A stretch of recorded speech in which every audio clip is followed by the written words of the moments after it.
Bienvenidos a Pensando Cuba, un programa con entrevistas polémicas y profundos análisis sobre la realidad y la actualidad de la isla, bajo la conducción de Pedro Acosta y Hernán Alberro, transmitidas a través de los canales de Cubanet.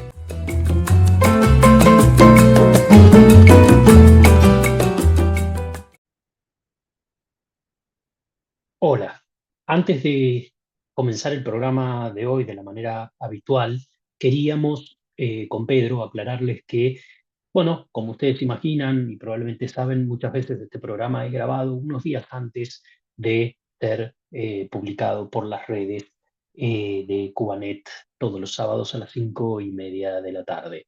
Y en esta oportunidad hicimos una entrevista con uno de los abogados que realizó el pedido de habeas corpus y con la persona que llevó adelante este pedido de habeas corpus en Cuba, me refiero a Julio Ferrer y a Manuel Cuesta Morúa, que habían solicitado el habeas corpus de José Daniel Ferrer García, quien estaba preso a pesar de haber cumplido su condena, a pesar de haber cumplido su tiempo de prisión, y que había sido recientemente eh, violentado, había sido recientemente golpeado, como es habitual, torturado y demás.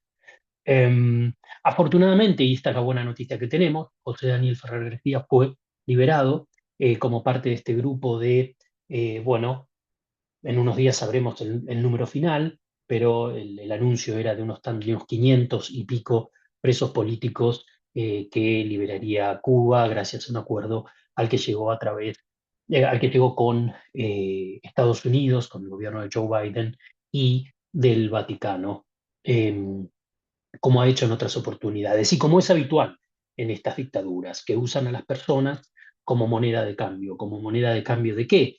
De lo más importante para estos dictadores, el tiempo. Y es con esto que ganan tiempo. Y es el tiempo de las personas y el tiempo de los presos lo que a ellos no les importa en lo más mínimo. Tan es así que, como van a ver en esta conversación que mantuvimos con Julio y con Manuel, eh, a pesar de tener su condena cumplida, José Daniel seguía en prisión. Y ahora es liberado parte de este grupo, pero la verdad es que tendría que haber sido liberado hace varios meses por haber extinguido su condena. Por cierto, condena que, como van a escuchar a continuación, es absolutamente injusta. Como siempre, los dejo con el programa y espero que les sirva para seguir pensando Cuba. Tengan todos muy buenas tardes y bienvenidos a esta nueva emisión de Pensando Cuba. Me acompaña como siempre desde Madrid mi amigo y colega Hernán Alberro y acá desde Miami les habla Pedro Acosta. ¿Cómo estás, Hernán? Muy bien, Pedro, muy bien. ¿Cómo estás tú? Bien, bien, ya saliendo del frío y bueno, con el catarro que me ha cogido cariño, ese sí no me deja. Eh, Hoy vamos a hablar, Hernán, de una persona que ha sufrido el rigor de las cárceles cubanas. Estuvo dentro de los 75, fue uno de los que no quiso abandonar el país y el 11 de julio del 2021 cayó detenido a cumplir una sanción anterior que estaba cumpliendo en prisión domiciliaria. Muy triste y muy dura la situación que pasan Melba y la familia de José Daniel Ferrer García, líder de la UNPACO y presidente del Consejo para la Transición Democrática en Cuba. Y para hablar de ello, contamos con la presencia del abogado Julio Ferrer. ¿Cómo está, Julio? Bien, bien, estoy bien. ¿Ustedes cómo están? Bien, bien. Bien, bien. Y bueno, con una persona que ya es casi de acá del programa, me refiero a nuestro gran amigo Manuel Cuesta Morúa, politólogo y vicepresidente del Consejo para la Transición Democrática en Cuba. ¿Cómo estás, Morúa? Muy bien, Pedro. Muchas gracias. Saludos a Julio, saludos a Hernán. Aquí estamos. Bueno, Muy bien. antes de entrar ya en temas más legales, ¿por qué tú haces la presentación ante los órganos competentes del habeas corpus para José Daniel Ferrer.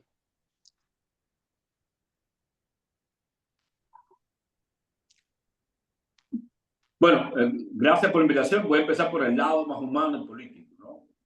Ciertamente recordarán que José Daniel había sufrió recientemente, el pasado año, pero bien reciente todavía, una golpiza tremenda en la prisión donde está recluido en Malverde, allá en Santiago de Cuba. La conmoción que generó esto, pues obviamente preocupó a muchísimas personas, no solo porque se trata de un ser humano, pues a cualquier otro preso o cualquier otro ciudadano también importa, también preocupa. En el caso de José Daniel, evidentemente levanta más revuelo tratándose de un activista, de un líder político, de alguien cercano que ha venido trabajando duramente por los cambios democráticos de Cuba. Y eso enervó. Y ahí empezamos a conversar y afortunadamente, gracias a instancias y insistencia del abogado Julio Ferrer, presentamos un habeas corpus. Julio Ferrer me comentó, me dijo, mira, yo creo que podemos hacer esto, debemos hacer esto, de alguna manera utilizar estos mecanismos legales y presentar el habeas corpus. Obviamente, aquí con la ley, como está establecida, hay que presentarlo de una manera personal, no se puede presentar por una institución, pero es obvio que consultamos con la institución a la que pertenece José Daniel y acordamos entonces dar este paso. Julio Ferrer, después de la iniciativa, de la idea inicial de este proceso, confeccionó con su expertise, su conocimiento y su trabajo, confeccionó esa habeas corpus y yo me personé debidamente en el Tribunal Supremo Popular y, bueno, presentamos el habeas corpus, que debió haber sido respondida en términos que mejor puede explicar después de Julio Ferrer, pero por ahí iba la acción, llamando la atención en dos sentidos. Uno, fundamentalmente, en que José Daniel tenía que ser mostrado porque había sufrido una golpiza y no se sabía las condiciones físicas, no se sabía qué había sucedido con su integridad física. Segunda, tan y más importante, las cuentas que había sacado el abogado Ferrer daban homónimo de José Daniel, aunque no familia directamente, habían dado claros resultados de que José Daniel ya había cumplido su condena. Y entonces sobre estas dos bases se presentó el habeas corpus, yo lo presenté y bueno, ya la respuesta más o menos se ha conocido, pero me gustaría dejar en manos de Ferrer un mayor abundamiento sobre de qué se trata el habeas corpus, por qué hacerlo, técnicamente qué significa y la importancia que ha tenido este ejercicio. Un momento ahí antes de que empiece Julio, quisiera agregar algo a lo que te plantea Morúa. ¿Tú has ejecutado algún habeas corpus sobre un preso político cubano? ¿Cómo han sido los resultados? ¿Esperaban una respuesta positiva en este caso?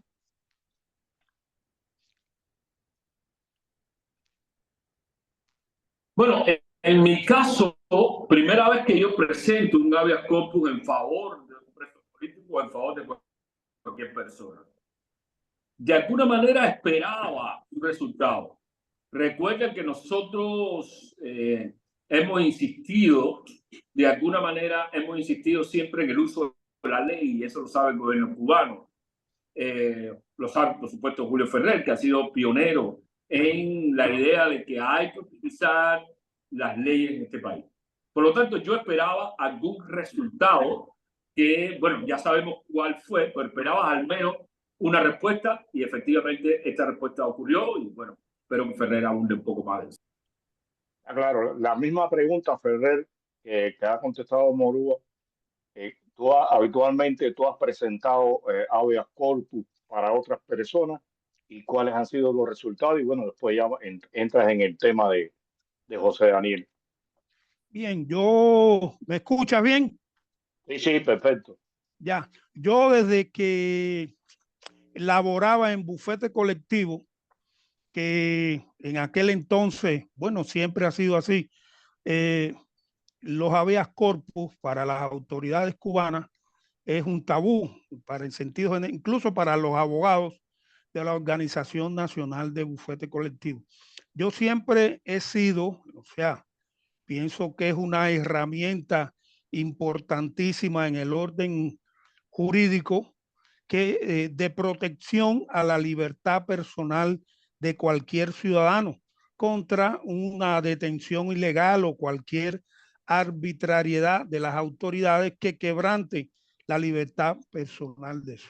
Yo recuerdo que en los años de bufete colectivo, por allá por el 2000, yo presenté un procedimiento de habeas corpus que eso dio al traste y eso generó una persecución extrema contra mí. Yo no sé si ustedes recuerdan de aquel presidente llamado Tomás Fernández Malvarez, que fue presidente en aquel entonces de la Sala de los Delitos contra la Seguridad del Estado, que dictó pena de muerte contra los dos de la lancha que fueron ejecutados.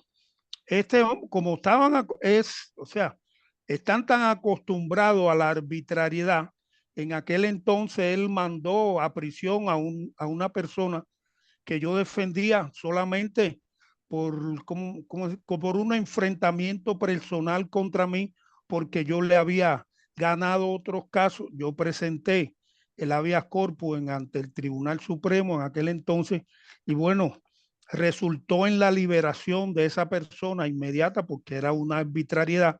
Hasta la fiscalía no tuvo nada, objeción al efecto, incluso a este juez lo corrigieron disciplinariamente, lo advirtieron públicamente, tomaron venida con él y de ahí él desató una campaña contra mí que dio hasta que me llevaran después a prisión. Entonces, desde aquel entonces, en la ley anterior, ante la Constitución del 2019, el habeas corpus no tenía el rango jerárquico que debía tener, que es una acción que debe estar incluida en la Constitución. Ellos la habían sacado de la Constitución del 2000, o sea, del 76, y solamente lo habían previsto en la Ley de Procedimiento Penal, ya derogada. Entonces, con la nueva Constitución, una de mis luchas que siempre abogué, que eso era un recurso fundamental que debía aparecer en la Constitución y que podía establecerlo cualquiera. Eso no era nada nuevo. Eso lo introdujeron o sea, el ejército norteamericano cuando intervino en la guerra hispano-cubana a partir del 1998. Así es como llega el habeas corpus a la jurisdicción cubana. Bueno, partiendo de esto, yo analizando, porque bueno, yo he estado al tanto de todo el proceso legal contra José Daniel Ferrer, lo he asesorado, le he dado consejo en varias ocasiones, conociendo todo lo que había ocurrido desde el inicio por las razones que él fue sancionado en esta causa que inició en el 2019, yo viendo toda la documentación, yo calculaba que ya él había extinguido la sanción que le fue impuesta de 4 años y 6 meses de privación de libertad. ¿Por qué? Él, a raíz de esos hechos que fue contra otro miembro se dice, de un Paco, que le hizo una denuncia por cuestión de un dinero y que lo habían retenido en casa de José Daniel, todo eso, bueno, él por esa razón estuvo en prisión provisional sujeto a ese proceso que dio lugar a la causa 120 del 2020 del Tribunal Municipal de Santiago de Cuba.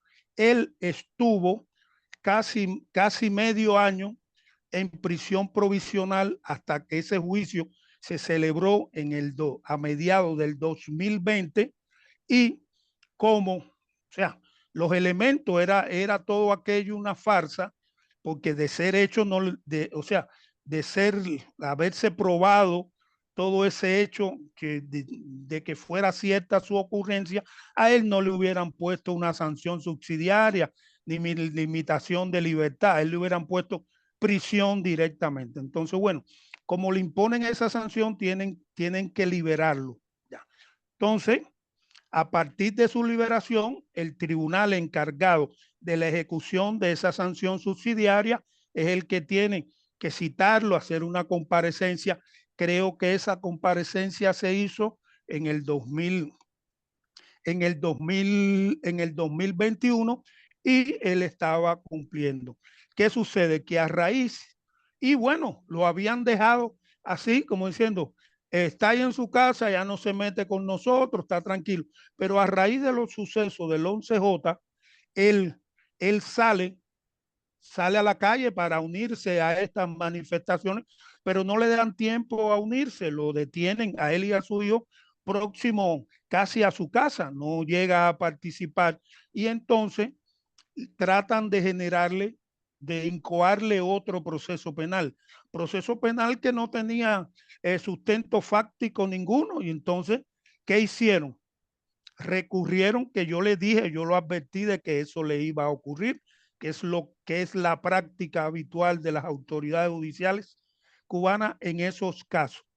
Entonces, lo presentan al tribunal, a la sala tercera de lo penal del Tribunal Provincial de Santiago, con fecha 12 de agosto del 2021, solicitando la revocación de esa sanción. El propio pronunciamiento del tribunal, el auto que dicta el tribunal, dando lugar, accediendo a esa petición de revocación, que es de fecha 12 de agosto del 2021, dice en su encabezamiento que José Daniel Ferrer comenzó a extinguir esa sanción el 26 de febrero del 2021 y que a la fecha, agosto del 2020, del propio 2021, había extinguido 166 días y que le quedaban por extinguir de esa sanción 4 años y 14 días. De la lectura de ese auto, yo me percato que no le han computado el tiempo que permaneció en prisión provisional. Fue desde el día 1 de octubre del 2019 hasta mediados del 2020, que es cuando se celebra el juicio y lo ponen en libertad porque la sanción es una subsidiaria. Casi de ahí, ese cómputo del 2019 a mediados, casi son 6 meses que unido, sumado al tiempo que reconoce el auto del 12 de agosto del 2021, que dice que cumplió 166 días de esa sanción, ya casi es un año que ha extinguido. ¿Qué sucede? La ley de ejecución penal es una obligación que dice que a los efectos del cumplimiento de la extinción de una sanción es un derecho, es una obligación las autoridades computar el tiempo que la persona estuvo detenida en prisión provisional. Computando todo ese tiempo, es posible concluir e incluso matemáticamente, que le hicimos la cuenta, que José Daniel Ferrer extinguió la sanción que le pusieron de 4 años y 6 meses de privación de libertad. Incluso ahora, en la actualidad, se puede aseverar que está cumpliendo más del tiempo que le fue impuesta de sanción. Ya está cumpliendo más. ¿Qué ocurre? Por esa razón, eso es uno de los presupuestos que prevé o determina la promoción de un procedimiento especial de habeas corpus. Él está privado ilegalmente de libertad porque ya está, o sea, está privado de libertad luego de haber extinguido totalmente la sanción que le fue impuesta. Eso es ilegal. ¿Qué ocurre? Cuando Cuesta interpone ante el Tribunal Supremo, la Sala de lo Penal, este habeas corpus con todo eso que está explicado y computado en matemática, que los números son exactos.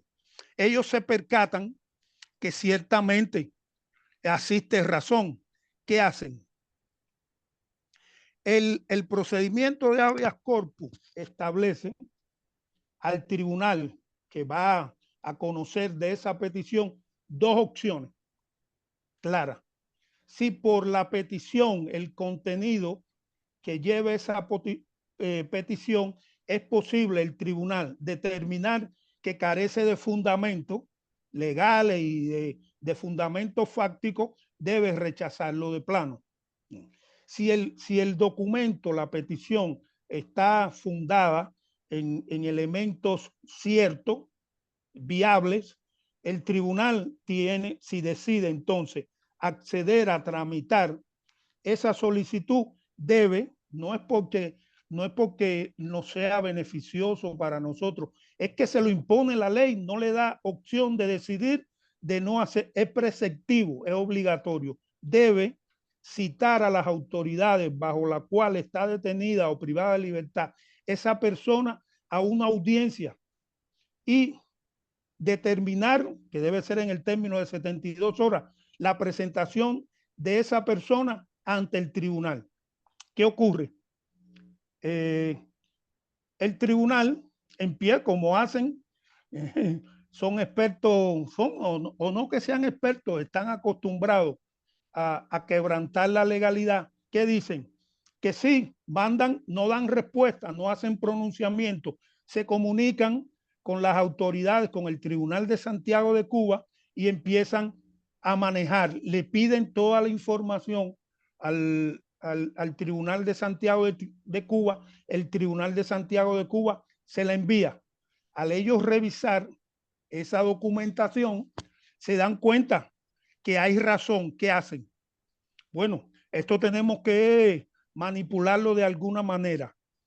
El tribunal, luego de que, pasado el término legal que tuvimos que, incluso Cuesta presentó una petición diciéndole que ya se había pasado el término del pronunciamiento y que debían dar una respuesta. Bueno, ellos responden de que no se hace la vista porque como era una cuestión de documental, pensaron que no era necesario presentar a la persona privada de libertad ni hacer la audiencia, cosa totalmente ilegal que viola lo que le impone la ley. Bueno, finalmente el argumento no válido que utiliza la Sala de lo Penal del Tribunal Supremo en el auto 262 del 5 de diciembre es de que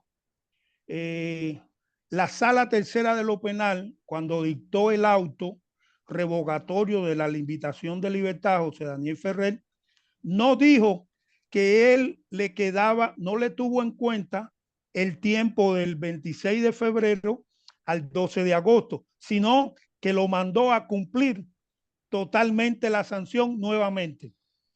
En el recurso, totalmente falso, en el recurso de apelación contra ese auto, le acompañamos, solamente le citamos la parte dispositiva del auto dictado por la sala del tribunal, de la Sala Tercera de lo Penal del Tribunal de Santiago de Cuba, donde dice exactamente que José Daniel Ferrer había cumplido una parte de la sanción desde el 26 de febrero al 11 de agosto del 2021 y que por esa razón le quedaban por extinguir 4 años y 14 días de esa sanción. O sea, descartado, desmentida la Sala de lo Penal del Tribunal Provincial. Esto lo planteamos en el recurso.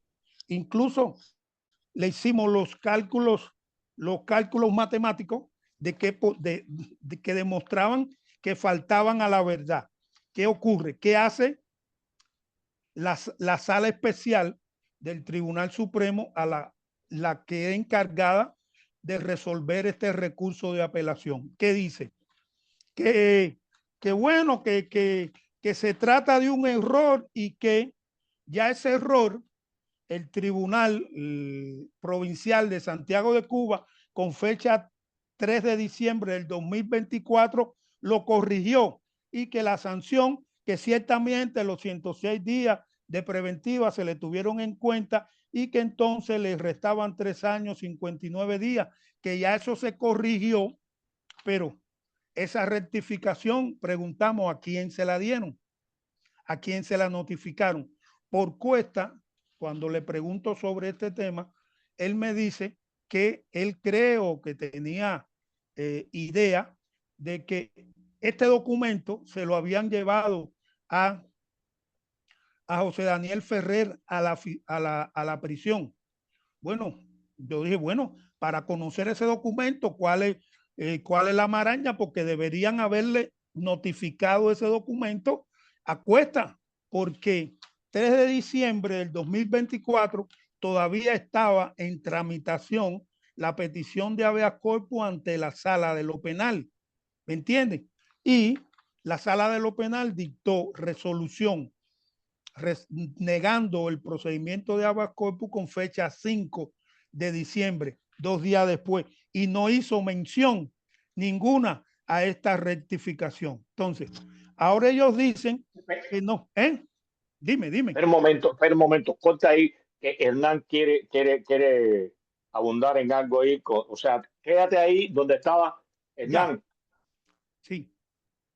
No, a ver, simplemente para ir dándole forma a la idea, digamos, Julio y Manuel. En definitiva, a ver, para simplificarlo en palabras de quien no conoce la ley, digamos, básicamente Ferrer, José Daniel Ferrer, está detenido por motivos que en la mayoría de los países no son motivos de detención penal, como muchísimo podría llegar a ser una multa o un llamado de atención, digamos, pero ciertamente no una condena de 4, 5 o más años de prisión. Extinguió su periodo de pena establecido injustamente por el sistema judicial cubano y aún así continúa detenido, ¿no? Continúa detenido, sujeto a golpizas. Ustedes hacen el pedido de habeas corpus, que es, queremos saber qué está pasando aquí, ¿no? En definitiva, cuál es la situación de esta persona, y le dan los argumentos por los cuales ustedes están preocupados, no solo los argumentos legales en términos de extinguió la condena, y tú me corriges si estoy desviado, sino también en términos de, miren, sabemos que ha sufrido una golpiza y queremos saber en qué situación está. Por lo que nos dice Julio, la respuesta del juez actuante en este caso fue, sí, bueno, pudo haber extinguido, nosotros lo interpretamos de otra manera, ¿no? O sea, excusas. ¿Qué dijeron respecto de la situación de salud de José Daniel? Sabemos que para la justicia cubana la ley, las penas, el derecho, por supuesto, no cuentan, ¿no? Pero ¿qué sabemos, o Manuel quizás, no sé, sobre la situación de José Daniel tras la golpiza, teniendo en cuenta que entiendo que tu familia, Melba y demás, han tenido muy reducido contacto con él, ¿cierto? ¿Me pregunta a mí? Sí. Quien quiera tomarlo. Si quieres, dejemos a Manuel y luego vuelves tú con la parte legal. Ya, ok. Sí, a ver, ellos en el primer momento se negaron rotundamente a mostrar el cuerpo, ¿no? Como dice habeas corpus, ¿no? A mostrar el cuerpo a la familia. Nelva insistió, hubo presión, pero dejaron correr los días, dejaron que los días pasaran para que se le bajara, como decimos en el lenguaje cubano, se le bajara la hinchazón a José Daniel. Resultado de la presión, entonces ellos acceden, luego de que se le baja la hinchazón, acceden a que Nelva lo pueda ver y lo ve, digamos, como 11 días después de denunciado el hecho. Nelva pudo tomar contacto con José Daniel, lo ve, obviamente tiene las marcas de la golpeadura, pero ya no es la misma situación. ¿Ok? en la que se encontraba cuando al principio fue golpeado.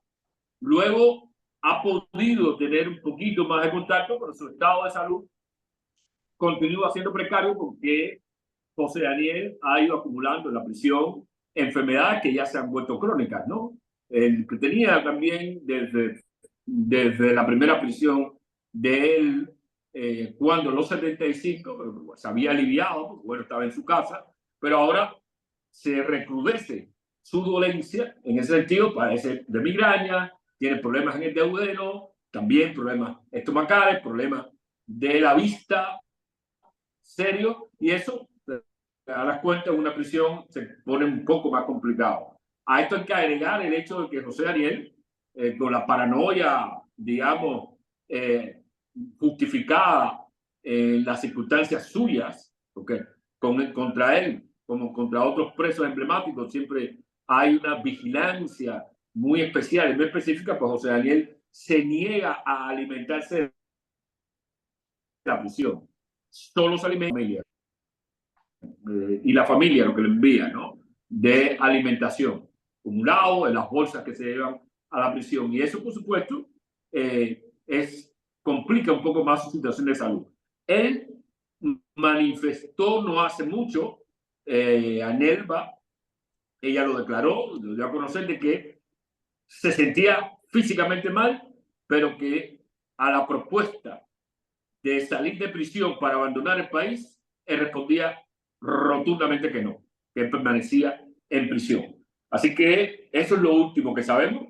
Estamos hablando hace más o menos 15 días, antes un poco de fin de año, y su situación, como muy bien ha dicho Julio, pues es bastante difícil. La familia, y como tú recuerdas muy bien, Hernán, la familia no puede verlo siempre que quiere, le cortan las llamadas, etcétera. Por eso insistimos no solo en el hecho de que se le dé la atención adecuada, sino de que ya José Daniel, como dice muy bien Ferrer, José Daniel tiene que estar ya en su casa, al lado de los suyos. Ya le extinguió la pena, incluso aun cuando el tribunal provincial o la sala apropiada o adecuada del tribunal provincial haya hecho la rectificación que haya hecho en cuanto a las cuentas y los días y en los términos de la prisión de José Daniel.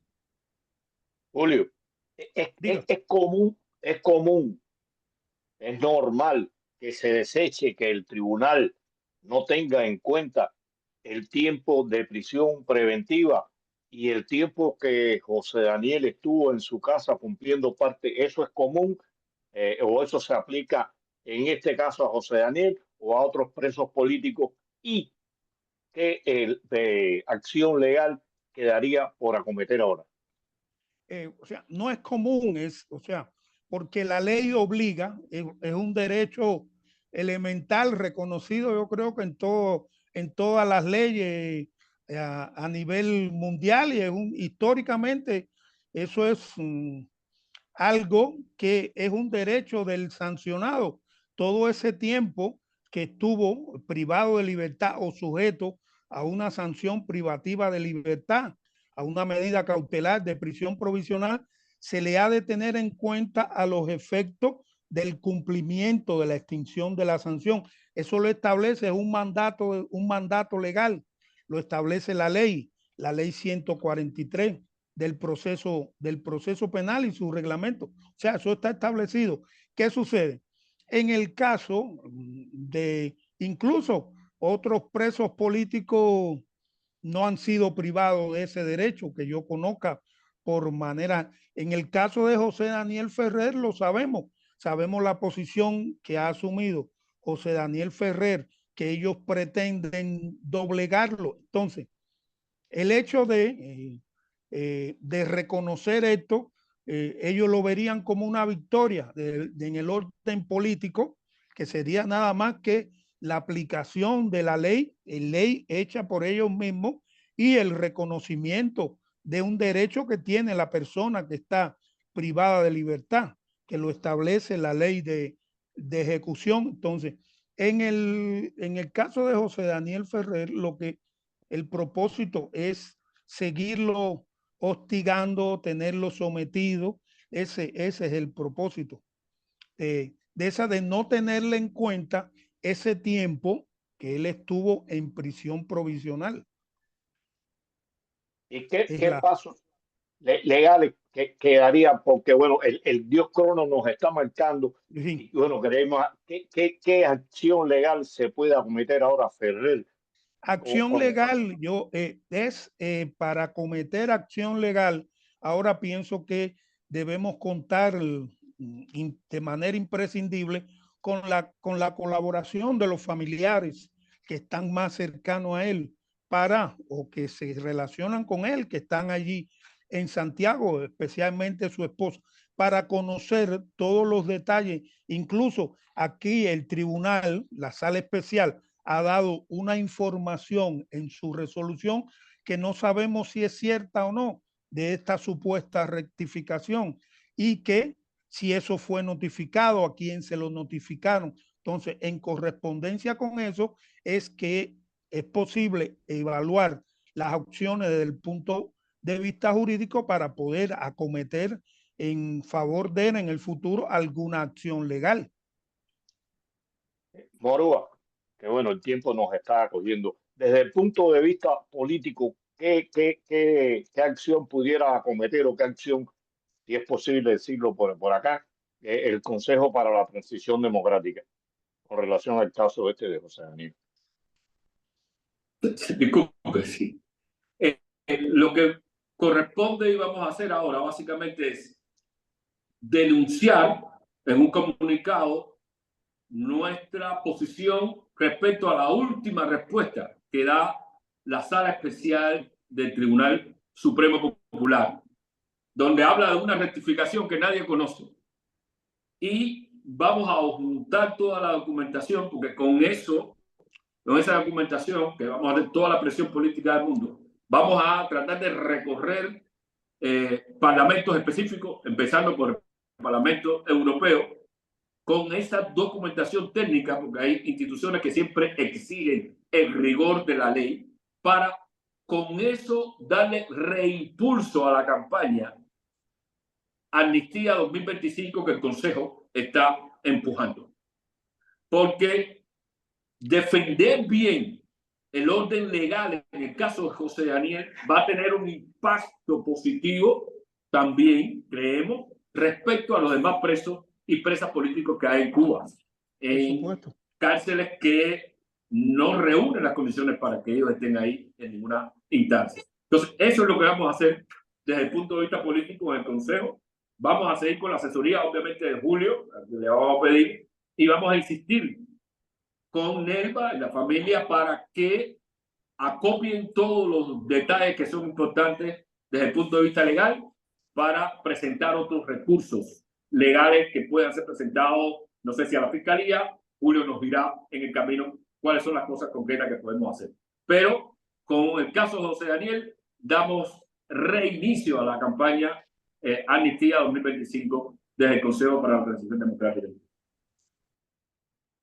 Y con esto damos las gracias al doctor Julio Ferrer y a Manuel Cuesta Morúa por habernos ilustrado sobre la preocupante, grave situación en la que se encuentra José Daniel Ferrer García, justamente detenido, violentado, abusado, maltratado, torturado en la prisión, sin ninguna garantía sobre su situación.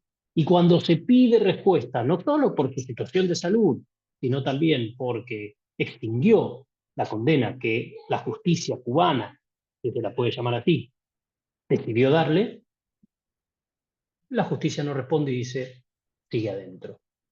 Y no solo esto, sino que juega con el tiempo, juega con cuando les da la cita a la familia y demás. ¿Para qué? Para que se vayan curando las heridas que ellos mismos le propiciaron. Un tema en el que ustedes saben, con Pedro, volvemos siempre porque es un tema gravísimo, es un tema que nos preocupa mucho, que por suerte también preocupa mucho a la comunidad internacional y que ojalá este impulso del cual hablaba Manuel para la Amnistía 2025 y demás, sirva para llamar la atención, para continuar alertando sobre la situación de José Daniel Ferrer García y sobre todo para su libertad. Y con esto dejamos hecha la invitación, como siempre, para nuestro próximo programa, el próximo sábado a las 5:30 de la tarde, hora de Miami, por los canales de Cubanet, para seguir pensando Cuba.